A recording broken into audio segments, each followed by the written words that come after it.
everyone, welcome to day 10 of the holiday card series for 2013. You'll have to forgive my voice, it's a little bit weak today. I've had a sore throat for a couple days.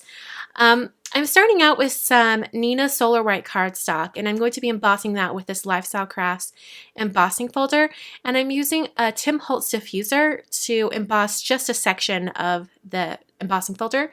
I'm using the circle diffuser. I've used the oval one in the past, and the thing to remember with these diffusers is wherever that plastic diffuser is, that's where the embossing will happen.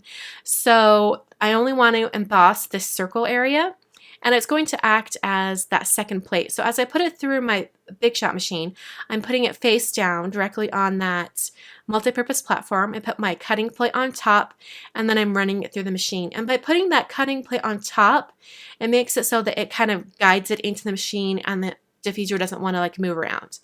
So after you put that through, you can remove the diffuser and take it out of the embossing folder. And then you have the embossing just in that section where that diffuser was.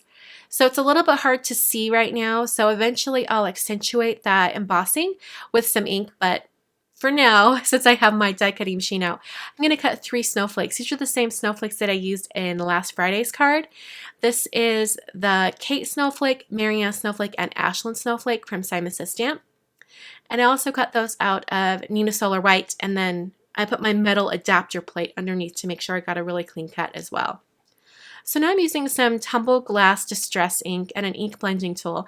I'm just running it over that embossing. It's really going to make those edges of the dots stand out.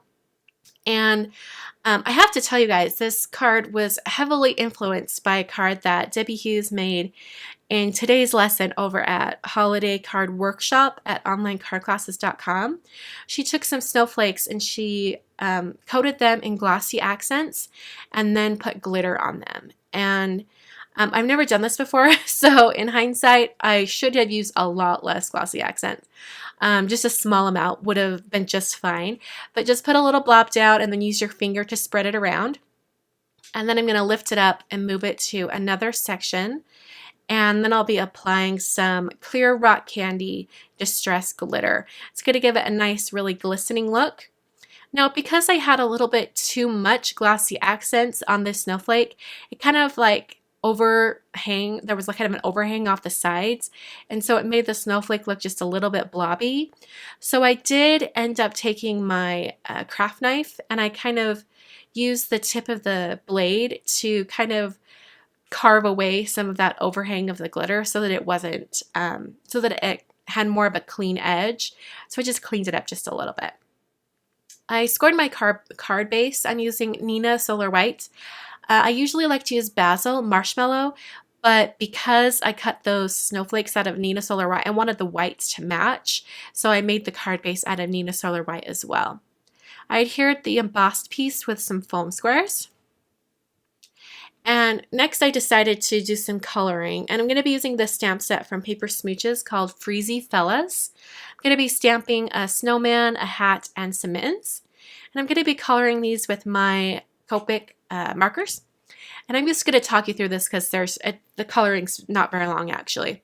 So I took 2 colors of yellow, a lighter color and a slightly darker color, and I colored in his nose, and then I put the darker color just along the very bottom of the carrot, just to give it a tiny bit of shading. To give a little bit of color to the snowman, I took BG10 and I brought that in from the edges. I'm going to be cutting this out so I can color off the edge without any problem.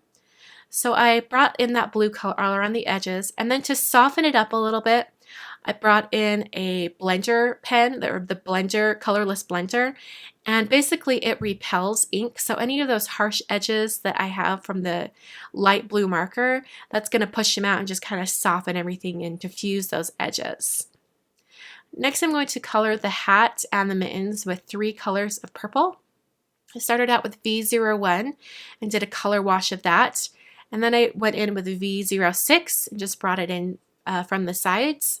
And then V17, darkening up those edges a little bit. And then I worked backwards and went to V06, which is the mid color. Brought that in and then kind of went over all of it with V01 to get everything to blend.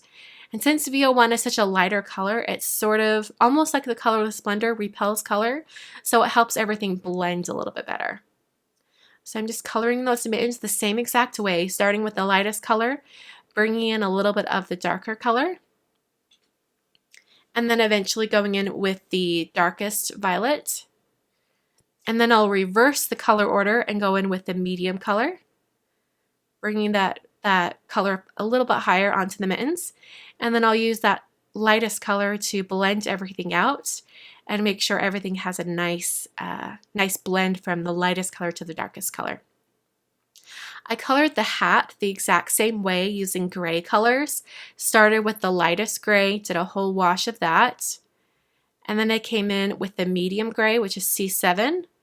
We took that in from the edges. I want to kind of make sure that the shading of the gray matches the shading on the purple. So I want to have that lightest area down through the center of the hat.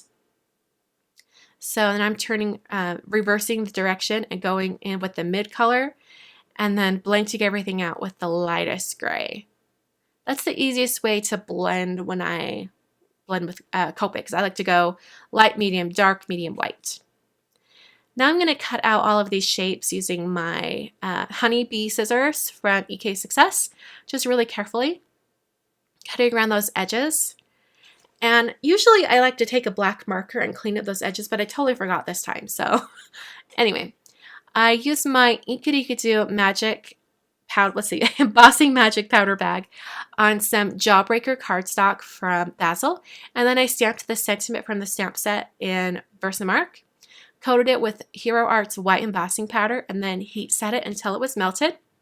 And now I'm coming in with the branches that are the arms on the snowman. And I placed the snowman next to the sentiment so that I could get spacing just right. So I stamped those branches and then added the embossing powder and shook off the excess and then heat set it. And that's going to give me a really good spacing for those arms with the snowman. Then I adhered the snowman with some foam squares, and then I cut some foam squares down really small and adhered the mittens. And then since I used the glossy accents for the snowflake as an adhesive, I thought I'd just go ahead and keep using it as an adhesive. And I adhered the snowman's hat right on top and just kind of held it in place for a little bit until it stuck down really well. Now I'm going to start putting the card together. I took two snowflakes. The glitter one is up near the top corner of the card, and then the other two snowflakes are going to be elsewhere. And I've adhered two of them near the top of the card, and I'm going to be putting the greeting and the snowman on foam squares and then adhering that. And then now I'm going to take the smallest snowflake and adhere that down in the corner just so it has a little bit of overlap. I'm going to put a little bit of glossy accents just over two little parts of the snowflake, just the two parts that are going to hang on to that the dark teal cardstock. Just putting those on and sticking it down right beneath the snowman. There we go. And now I'm going to start doing a bunch of little detail accents and adding a bunch of things to the card. The first thing I did was I added some dash lines. I did white dash lines over that dark teal color and then black dash lines around the outside edge. And then I went in with some Christmas red stickles and added that to the interior of the heart shape on the greeting. I also took some clear Wink of Stella glitter brush pen and colored in over everywhere that was purple. And then I brought in some Hero Arts gems. I used one little purple gem and then the rest are clear. And that is the card for today. I'm going to turn the light off so you can see it a little better.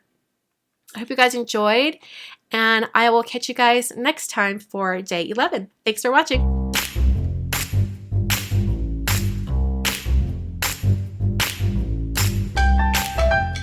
I have 3 more videos for you guys to watch today, and they're the 3 previous years of the holiday card series, all day 10. So the one on the left is from 2012, the one in the center is from 2011, and the one on the right is from 2010. So if you need more holiday card inspiration, check those out. If you like this video and want to see more, go ahead and hit that subscribe button and hit the thumbs up button down below. You can visit my blog at kwarnerdesign.com, and you could follow me on social media at Instagram, Twitter, Facebook, and Pinterest. Thanks for watching, guys, and I'll catch you guys next time.